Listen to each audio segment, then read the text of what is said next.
All right, PCOS. Let's talk about PCOS. First of all, what's PCOS? PCOS, if you really translate in the regular English, it's hormonal imbalance. Okay? And criteria, there's 3 criteria for PCOS. Number 1, you have to have abnormal, irregular periods. Number 2, you have to have signs of hyperandrogenism. We're going to talk about that, which is basically expressing too much testosterone. And you're going to have sonographic evidence of PCOS appearing ovaries. And based on those 3 criteria, we say the patient has PCOS. Irregular periods, not necessarily periods that you don't get them every month, but it could be also periods that, let's say you get every 35 days instead of every 28 days, instead of every 30 days, right? So androgenism, signs of androgenism could be coming in the form of acne. It could be coming in the form of hair on your body when you're not supposed to have it, around your nipples, in the thighs, and so forth. Also, a lot of times patients actually showing signs when you have high testosterone levels, alopecia, which is losing your hair on your head. So these are the signs of hyperandrogenism. Now, what are the reasons why we develop hormonal imbalance? The most common reason today is hormonal imbalance coming from nutritional deficiencies and lifestyle deficiencies. What is nutritional deficiency? Includes your diet, and also, even if you eat very healthy, you think you eat healthy, but you're probably not getting nutrition. You're probably not absorbing it. Maybe you are not getting certain vitamins, especially if you're vegan, vegetarian, you're probably not receiving amount of nutrients that you're supposed to receive. So these are nutritional deficiencies that could play a major role in any disease, not only PCOS. And the same thing with lifestyle deficiency. Any diseases, in my opinion, come from hormonal, from all the diseases actually come from deficiencies in your nutrition and deficiencies in your lifestyle. Now, when we talk about lifestyle, a lot of times people go, oh, well, I go to gym, I exercise, I don't smoke, I don't drink. No, it's not only that. Lifestyle also consists of how much sleep do you get, consists of how much relaxation you get on your body, how much me time you get on your body, how much you are reacting to external world. That is the lifestyle deficiency. If someone's pushing your buttons and you're reacting, guess what? Your lifestyle sucks. So we're going to talk about all these things. And guys, those are my patients.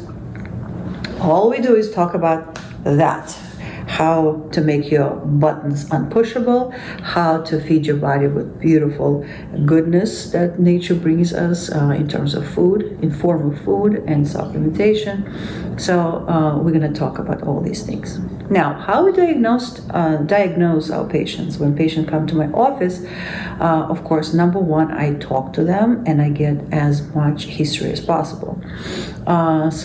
History of irregular periods and having a family history of diabetes, and maybe even having PCOS in the family as well. It runs in the family. It makes you predisposed to have that. So then we do ultrasound. We see appearance, PCOS looking apparent ovaries that's showing signs of hormonal stimulation and developing small, tiny little cysts.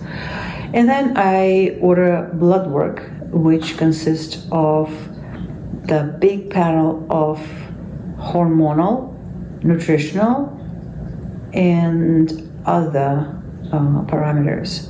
We check you for anemia, we check your kidney function, liver function, which I usually check on everybody, regardless of your condition. We check your vitamin deficiencies like D and B12, and then we check all your departments of your endocrine system, your thyroid, your pituitary, your adrenals, your ovaries, and so forth, including your ovarian reserve. So that is extensive panel that is covered by insurance. Most of the time, it's covered by insurance. If you want to go deeper, then there is a test called Dutch test that is not covered by insurance, and you have to pay out of pocket. You go online and you put Dutch test, and they will send you instructions how to collect sample. It's usually either saliva or urine, where you collect during the day. And it's important, it's more in details, because now we're getting a very detailed information about your hormonal behavior during the day. What is happening when you have those ups and downs, and we're measuring those ups and downs during the day. And that's why you need to collect them when you on your time off. So you would have time and collect them on the specific dates, specific hours. The blood work that we do that covered by insurance also is very important. It has to be timed. It has to be done on the third day of your period. It has to be done fasting, and it has to be done before 9 a.m. for the same reason.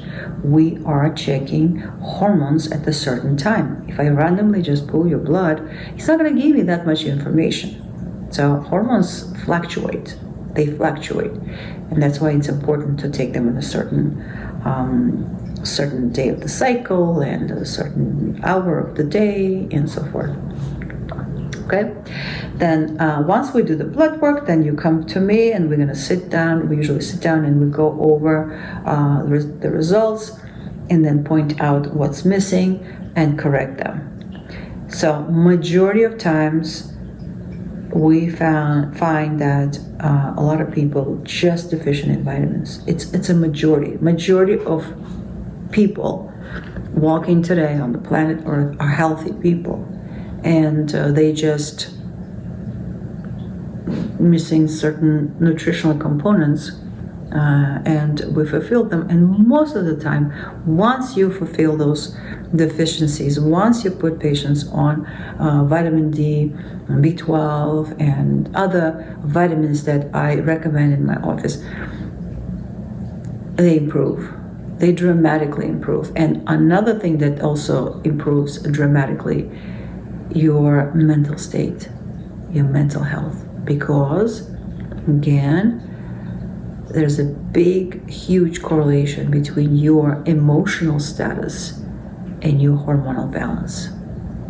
Okay? Your emotions link to your hormones, and your hormones link to your